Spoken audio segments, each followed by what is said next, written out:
It is officially spooky season, and we don't have any decorations.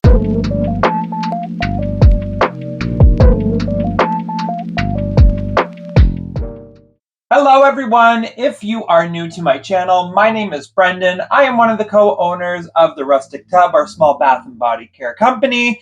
If you are a returning person, hello, welcome back. If you are stumbling upon this video as it just recently comes out, then it's October and it's our kickoff to October. And for those of you who may not know, I'm a huge fan of Halloween.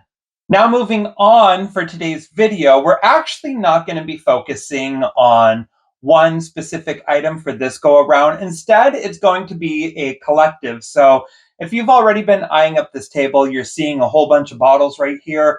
That's because we are doing a handful of our Halloween bath bombs today. And it's mainly in part, we're getting ready for our Halloween markets. We're getting ready for a couple wholesales with Halloween features. So this is just honestly a proper kickoff to our Halloween season. And that is to easily put as that. We are making a bunch of our Halloween bath bombs today, hence the video being Halloween bath bombs. Now, I'm not going to do a deep dive into everything. We are following our standard bath bomb recipe that we normally use. So for those of you on our Patreon already, thank you so much. Our standard bath bomb recipe is going to be there. Almost stumbled that one up, but not today. But to do a quick rundown of our ingredients, we have our bioturge, avocado oil, cream of tartar, which I will say, if you ever run out from ordering on stores or anything, the Walmart Great Value brand is probably the cheapest you're going to find around here. I think I pay about $2.25 for 100 grams. That'll get me about 2 batches of bath bombs that I need. Then we have our thing of baking soda. It's just here for show. She's actually empty. I just needed something on the counter. We have citric acid behind here, our 99, our polysorbate, our wonderful molds, our mixers, and our fragrances. So once again, like I said, this is going to be a massive amalgamation. If you want to play around with your scents, we do mix it up a couple, and we are going to be making a brand new one just for the sake of one Halloween market coming up.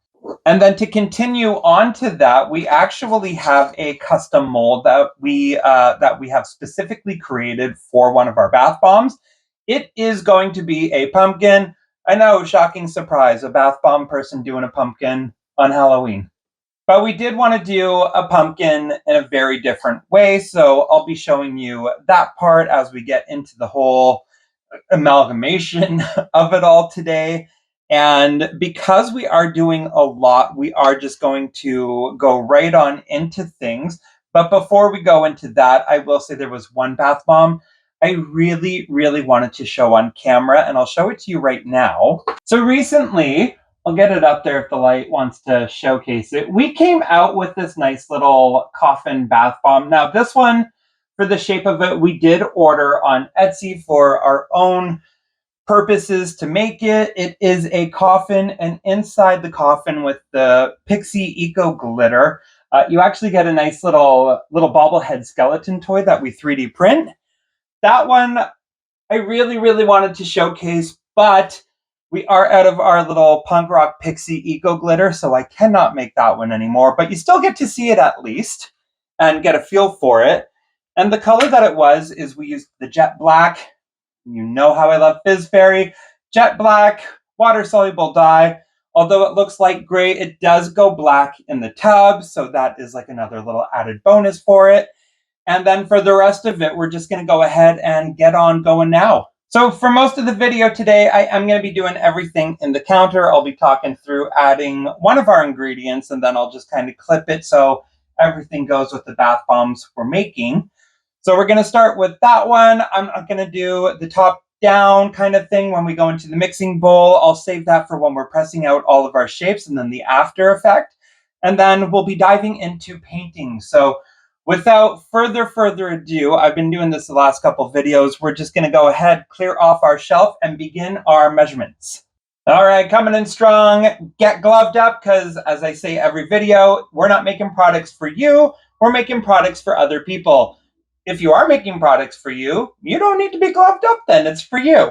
kind of going almost right on into it, there were a couple other ingredients that I did forget, like shea butter, number one, and then our bentonite clay that we always throw into our products now as well. So just to backtrack to fast forward to go into that, we're jumping right on in. We have our baking soda in our bowl.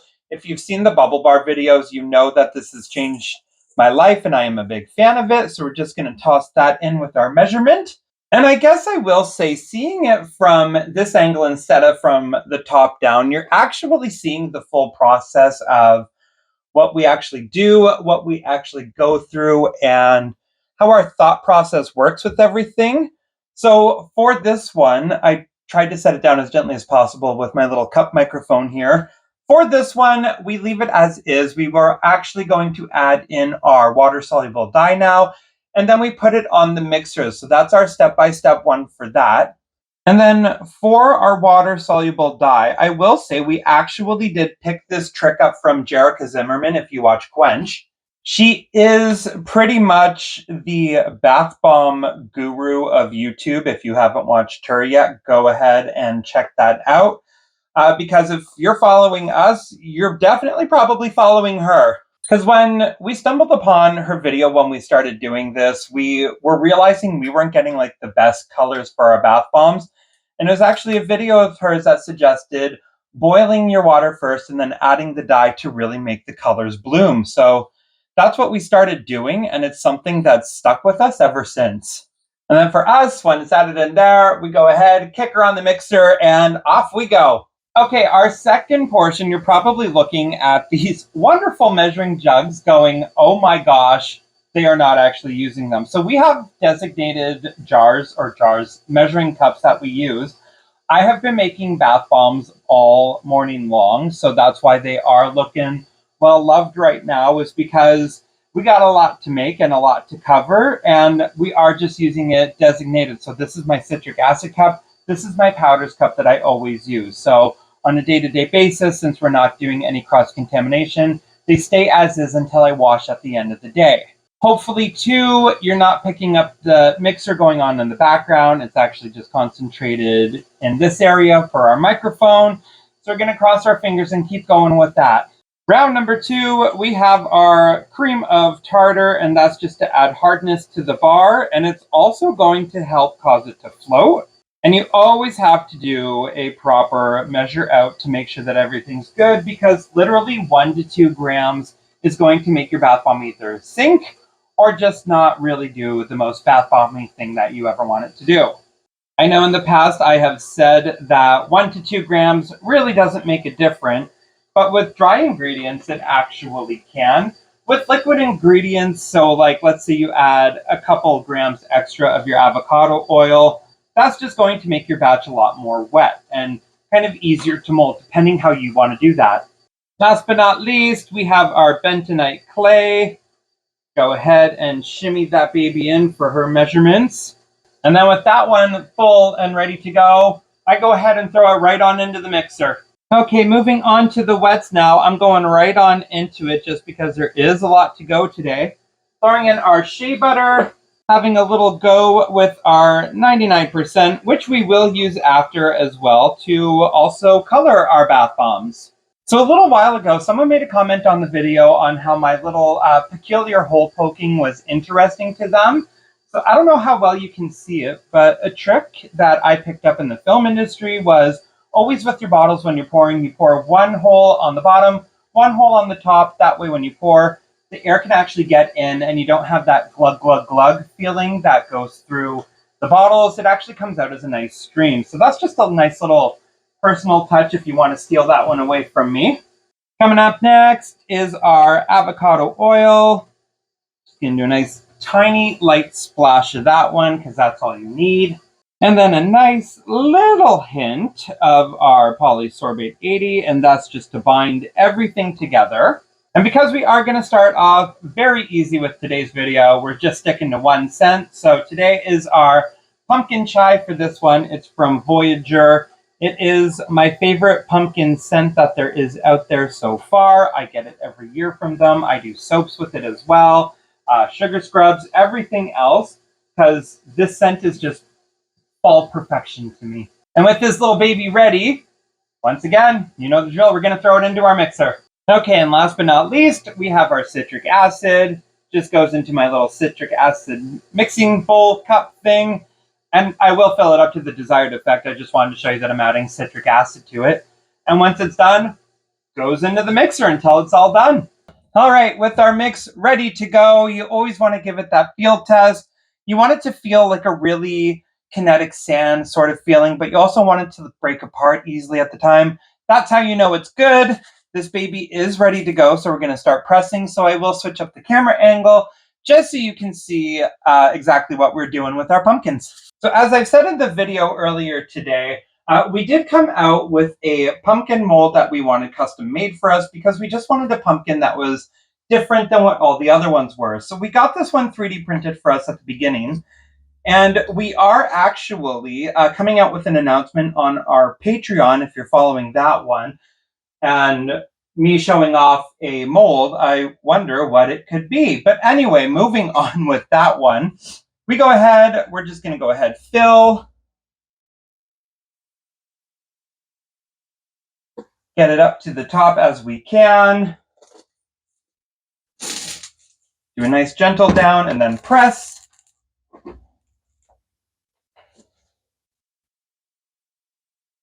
Clean off the edges. Normally, I don't like to mess around with a lot of these molds. So I'll give it a light tap with that. And then because the pumpkin does have a stem on top, I will once again just go ahead, do a nice tap, and sometimes it does come off. All you have to do is just a nice little gentle press, and you'll be good to go. We'll paint that later when she's done. So we'll come back when we finish all of these babies. And here we go. Because these are our big bombs, we only get about 10 out of them. So that's our nice little batch with a little halfer up here for a tester batch for someone. But we're going to go ahead, rinse, lather, and repeat with another type of our Halloween bath bomb. Okay, we are back with our round 2-1 fairly quickly. This one is a base white one, and it is because it's going to be based off of our Nightmare Before Christmas bath bomb. And then, like in Nightmare Before Christmas, the opening song, they sing about the Halloween colors being red and black and slimy green. We're just doing classic black and orange. A couple of those so it spills out. Afterwards, we will be painting up this guy. And you can probably guess what character it's going to be painted as.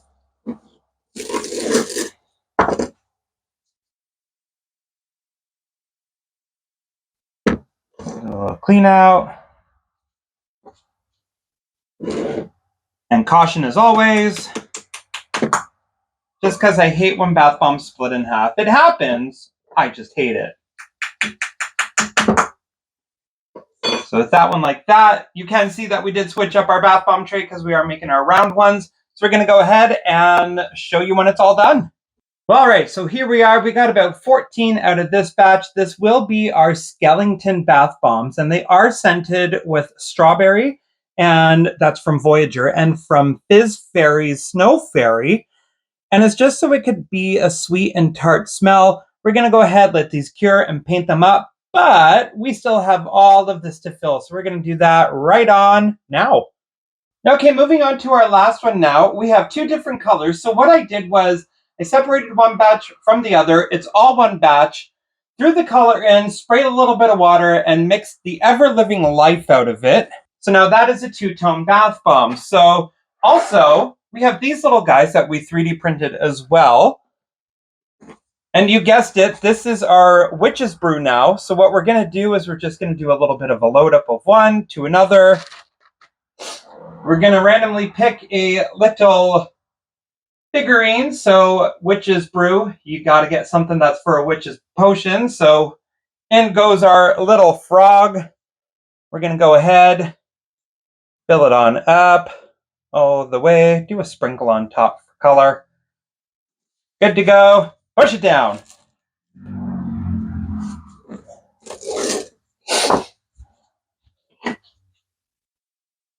Once again, because I'm fueled by panic,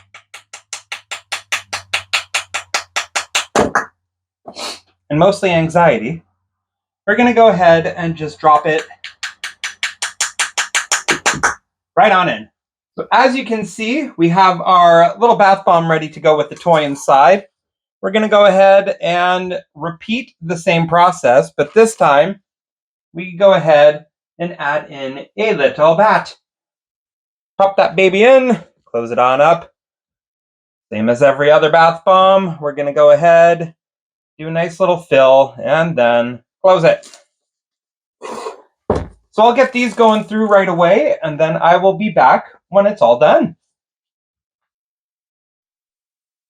Okay, and there we have our next batch. So this is our Witches Brew, and it's actually done with the Bite Me fragrance from Fizz Fairy.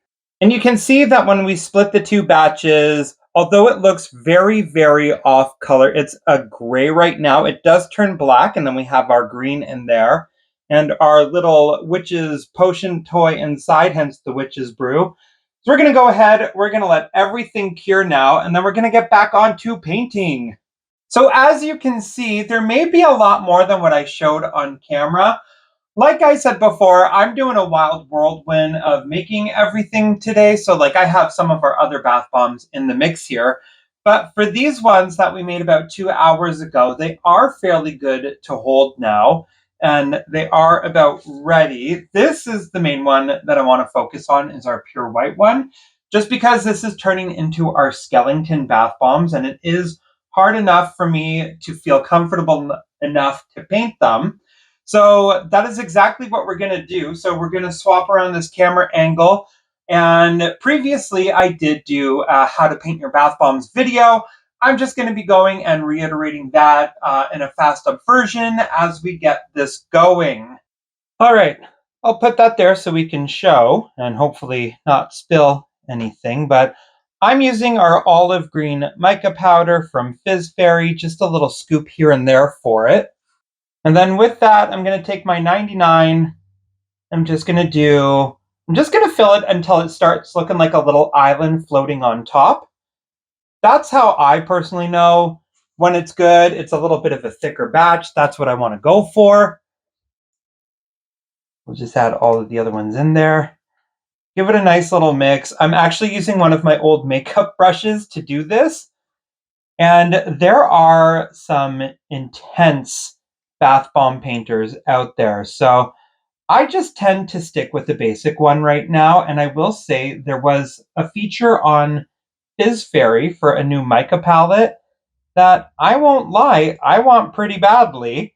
And I'll probably end up getting it one day.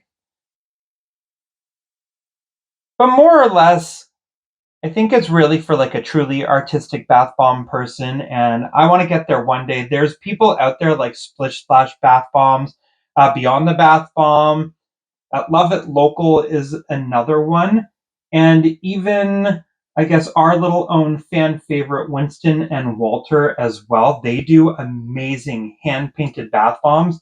One day, like I said, I hope we can get there. For now, something nice and basic. So for the pumpkins, I leave it very, very basic. I just do a nice little dab on the top. As you can see, it really kind of completes it, finishes all off. You can tell it's a pumpkin. Also, you can really see our collection of coffins here that I'm sad I couldn't make on camera, but they are here nonetheless. Now we're going to be focusing on these guys, which is going to be Skellington. I already said it before, so we're going to go ahead and do our best with our artist adaptation of that. I'll probably do a couple different faces on each one, but for the most part, I'll probably keep it the same once I find my groove. Now for the Jack Skellington ones, I am going to put in quite a bit of the mica powder just because I don't know how much I'm going to need. So 1 scoop is probably good to start. I'll throw in my 99% and then we will get on painting and hoping for the best. Okay, this one's for a wholesale, so pressure is really going to be on for this one. And I am just going to start out with an outline first, just in case I do a big mess up. Okay, not so bad. Now let's do the rest. Okay, and here is our completed set of our Skellington bath bombs. Some of them are more Skellington than others, but that is the joy of a hand-painted industry. This one I just had fun with at the end because why not? Anyway, like I said before, they will shoot out black and orange, the proper Halloween colors, and that means we are done for this whole little batch. So we're going to let them fully set up and cure their proper curing time. This has only been about 2 hours. They were hard enough for me to paint on because we have our industrial dehumidifier going, so that baby really closes it out. So while they cure, we're going to keep on going ahead, making everything not only for Halloween shows, but for all of our other regular shows and our wholesales too. So if you like what you see today, do not forget to like, subscribe, hit the bell for notification. We do have our standard recipe for our bath bombs on our Patreon if you want to go check it out there and stay up to date on behind the scenes stuff, because a lot more will be dropping as the holiday goes on. And I believe that is it. Thank you for joining me as we power through our Halloween bath bombs. And soon after that, there's going to be another Halloween item because it's October. Why not? Okay, that's it. Thank you so much, everyone. I will see you next time. Bye.